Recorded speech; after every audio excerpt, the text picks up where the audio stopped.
Hello friends, कैसे हो आप सभी लोग। उम्मीद करता हूँ आप लोग सुरक्षित होंगे, हेल्थी होंगे और लॉकडाउन का पालन कर रहे होंगे। दोस्तों, मैं स्वागत करता हूँ आपके अपने चैनल बैक टू बुक में। दोस्तों, आज हम डिस्कस करने वाले हैं बाल विकास और शिक्षा शास्त्र के 30 अति महत्वपूर्ण प्रश्नों का। जो कि प्रश्न आपके लिए लाया हूँ वो सभी प्रश्न वन लाइनर हैं। और ये जो प्रश्न हैं आपकी सी टेट यूपी टेट में भर भर कर पूछे जाते हैं। इन प्रश्नों में मनोवैज्ञानिकों के कथन हैं, उनको आज हम डिस्कस करने वाले हैं। तो चलिए दोस्तों, वीडियो शुरू करते हैं। लेकिन वीडियो शुरू करने से पहले आप सबसे मेरी एक रिक्वेस्ट है। अगर आपको मेरा वीडियो अच्छा लगता है तो लाइक करें, शेयर करें, कमेंट करके ज़रूर बताएं कि प्रश्नों का चयन कैसा रहा। और एक बात आपसे और बोलना चाहूँगा कि प्लीज़ मेरे चैनल को सब्सक्राइब करें और शेयर करें। Thank you. चलिए फिर स्टार्ट करते हैं। आज के पहले प्रश्न से शुरुआत करते हैं। आज का पहला प्रश्न क्या है। आज का पहला प्रश्न है, मनोविज्ञान के जनक किसे माना जाता है। मनोविज्ञान के जनक किसे माना जाता है। दोस्तों, मनोविज्ञान के जो जनक हैं वो विलियम जेम्स को माना जाता है। अगला प्रश्न इसी क्रम में, मनोविज्ञान को व्यवहार का निश्चित विज्ञान किसने माना है। मनोविज्ञान को व्यवहार का निश्चित विज्ञान किसने माना है।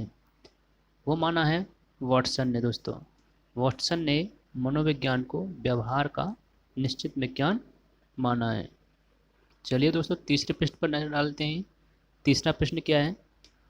मनोविज्ञान अध्ययन है, अर्थात मनोविज्ञान में किसका अध्ययन किया जाता है। दोस्तों, आपको बता दूं, मनोविज्ञान में व्यवहार का वैज्ञानिक अध्ययन किया जाता है। ठीक है दोस्तों, आपके 3 प्रश्न पूरे हो चुके हैं। चलिए अगले प्रश्न पर चलते हैं। अगला प्रश्न है, साइकोलॉजी शब्द 2 शब्दों से मिलकर बना है। साइकोलॉजी शब्द है आपका 2 शब्दों से मिलकर बना है। वह कौन कौन से 2 शब्द हैं। वो आपके 2 शब्द हैं, साइकी प्लस लोगोस। ठीक है दोस्तों, साइकी प्लस लोगोस से मिलकर बना है। अगला प्रश्न है, शिक्षा को सर्वांगीण विकास का साधन किसने माना है। अर्थात ऐसे कौन से व्यक्ति थे, विद्वान थे, जिन्होंने माना था कि शिक्षा ही सर्वांगीण विकास का साधन है। तो दोस्तों, वो थे राष्ट्रपिता महात्मा गांधी। चलिए दोस्तों, अगले प्रश्न की ओर बढ़ते हैं। मनोविज्ञान को मस्तिष्क का विज्ञान मानने वाले विद्वान कौन थे। अर्थात ऐसे कौन से मनोविज्ञान थे, विद्वान थे, जिन्होंने मनोविज्ञान को मस्तिष्क का विज्ञान माना। वो थे हमारे पोम्पोनोजी। ठीक है दोस्तों, अगले प्रश्न पर चलते हैं। अगला प्रश्न क्या बोलता है, 7 वाला, मनोविज्ञान को चेतना का विज्ञान किसने माना है। अर्थात कौन से ऐसे मनोवैज्ञानिक थे जिन्होंने मनोविज्ञान को चेतना का विज्ञान माना। वो थे विलियम वुंट, वॉइस और जेम्स। ठीक है दोस्तों, अगला चलते हैं। प्रयोगात्मक मनोविज्ञान के जनक कौन थे। प्रयोगात्मक मनोविज्ञान के जनक कौन थे। वो थे आपके विलियम वुंट। दोस्तों, आपको मेरा वीडियो अच्छा लगता है तो प्लीज़ लाइक शेयर करते रहिए और मेरा हौसला बढ़ाते रहिए। जब तक आप लाइक और शेयर करते दोस्तों, उससे मुझे एनर्जी मिलती रहती है और मुझे काम करने का एक बूस्टर मिलता रहता है दोस्तों। ठीक है, चलिए दोस्तों, अगले प्रश्न पर नज़र डालते हैं। वर्तमान में मनोविज्ञान को माना जाता है, अर्थात जो वर्तमान मनोविज्ञान है वो किस पर कार्य कर रही है। जो वर्तमान में मनोविज्ञान है वो व्यवहार का अध्ययन पर कार्य करी, अर्थात मनोविज्ञान में वर्तमान में व्यवहार का अध्ययन किया जाता है। ठीक है दोस्तों, या ऐसे बोल सकते हैं, वर्तमान में मनोविज्ञान को माना जाता है, व्यवहार का विज्ञान माना जाता है। ठीक है, अगला प्रश्न, मनोविश्लेषणवाद के प्रवर्तक कौन थे। मनोविश्लेषणात्मक वाद के जो प्रवर्तक थे वो कौन थे। दोस्तों, वो थे सिगमंड फ्रायड।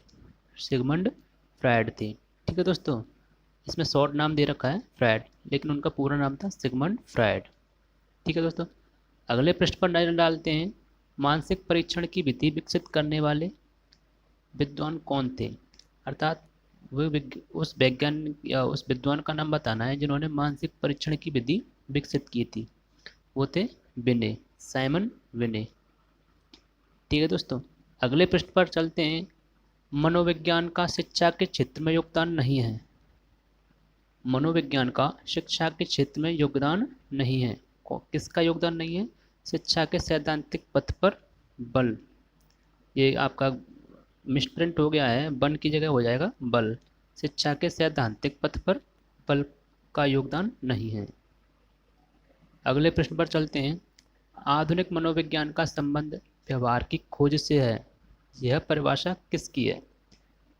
यह परिभाषा दोस्तों आपकी है मन की। ये परिभाषा मन ने दी थी कि आधुनिक मनोविज्ञान का संबंध व्यवहार की खोज से है। चलिए दोस्तों अगला प्रश्न देखते हैं। अगला प्रश्न 14 वाला। मनोविज्ञान के अंग्रेजी पर्याय साइकोलॉजी शब्द की उत्पत्ति किस भाषा से हुई है? अर्थात मनोविज्ञान के अंग्रेजी शब्द पर्याय साइकोलॉजी शब्द की व्युत्पत्ति हुई है, किस भाषा से हुई है दोस्तों? वो हुई है ग्रीक भाषा से। ठीक है दोस्तों, चलिए अगला क्वेश्चन देखते हैं। शिक्षा मनोविज्ञान की विषय सामग्री संबंधित है। शिक्षा मनोविज्ञान की विषय सामग्री संबंधित है सीखने से, सीखना। ठीक है, अगला प्रश्न चलते हैं।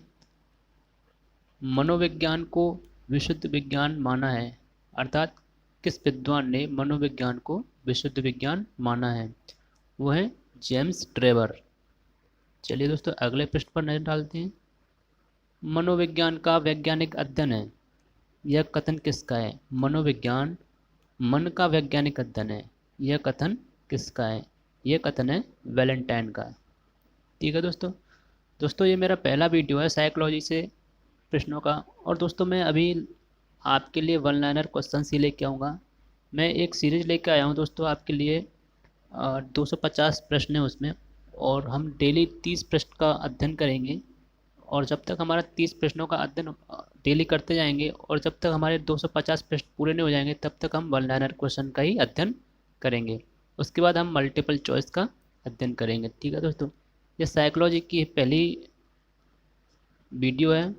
उसके बाद हिंदी की आपके लिए, हिंदी की जीके की आपको बराबर वीडियो मिलती रहेंगी। ठीक है दोस्तों, आप बस सहयोग करते रहिए, लाइक करते रहिए, शेयर करते रहिए, कमेंट करते रहिए और चैनल को सब्सक्राइब करते रहिए दोस्तों। ठीक है, चलिए फिर अगले बढ़ते अगले वाले प्रश्न पर।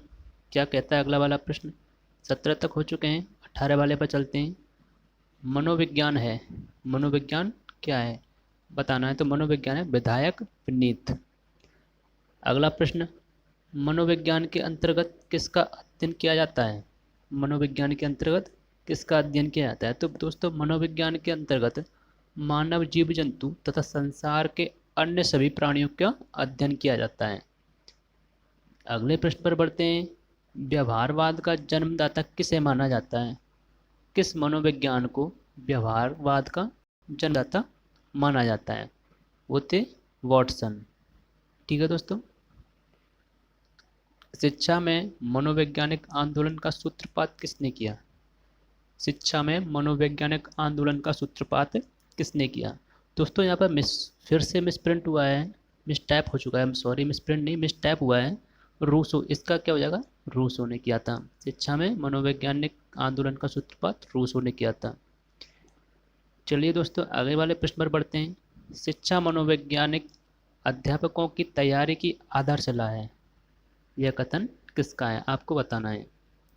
तो यह कथन है स्किनर का। ठीक है दोस्तों, आगे चलते हैं। कॉल सैनिक शिक्षा मनोविज्ञान का आरंभ किससे मानते हैं? जो कॉल सैनिक थे उन्होंने शिक्षा मनोविज्ञान का आरंभ किससे माना है? वो माना है प्लेटो से। अगले प्रश्न की तरफ चलते हैं। मूल प्रवृत्तियां संपूर्ण मानव व्यवहार की चालक हैं। ये किसने माना? मूल प्रवृत्तियां संपूर्ण मानव व्यवहार की चालक हैं, ये माना था, ये कहा था मैकडूगल ने। मैकडूगल ने ही मूल प्रवृत्ति का सिद्धांत दिया है, मूल प्रवृत्तियों के बारे में उन्होंने बताया है। शिक्षा मनोविज्ञान ने स्पष्ट व निश्चित स्वरूप कब धारण किया? प्रश्न है आपका, शिक्षा मनोविज्ञान ने स्पष्ट व निश्चित स्वरूप कब धारण किया? अमेरिकी मनोवैज्ञानिक थॉर्नडाइक जुड स्टनेहॉल, टर्मन आदि के प्रयासों से शिक्षा मनोविज्ञान ने 1920 ईस्वी में स्पष्ट व निश्चित स्वरूप धारण किया है। ठीक है, तो प्रश्न था आपका, शिक्षा मनोविज्ञान ने स्पष्ट व निश्चित स्वरूप कब धारण किया है? तो शिक्षा मनोविज्ञान ने 1920 में स्पष्ट व निश्चित स्वरूप धारण किया है। ठीक है दोस्तों, अगला प्रश्न है 26। मनोविज्ञान का शिक्षा के क्षेत्र में योगदान है। मनोविज्ञान का शिक्षा के क्षेत्र में योगदान है, वह है बाल केंद्रित मूल्यांकन और पाठ्यक्रम। यानी शिक्षा मनोविज्ञान में बालकों के अनुरूप ही क्या होना चाहिए? पाठ्यक्रम होना चाहिए। अगला प्रश्न, शिक्षा मनोविज्ञान के क्षेत्र में अध्ययन किया जाता है। शिक्षा मनोविज्ञान के क्षेत्र में अध्ययन किया जाता है, उसमें क्या आता है? मूल प्रवृत्तियों, अनुशासन और अधिगम का। ठीक है, शिक्षण का मुख्य केंद्र क्या होता है? शिक्षण का मुख्य केंद्र क्या होता है? देखिए दोस्तों, बाल केंद्र शिक्षा है, तो बाल केंद्र शिक्षा में शिक्षण का मुख्य केंद्र होता है बालक।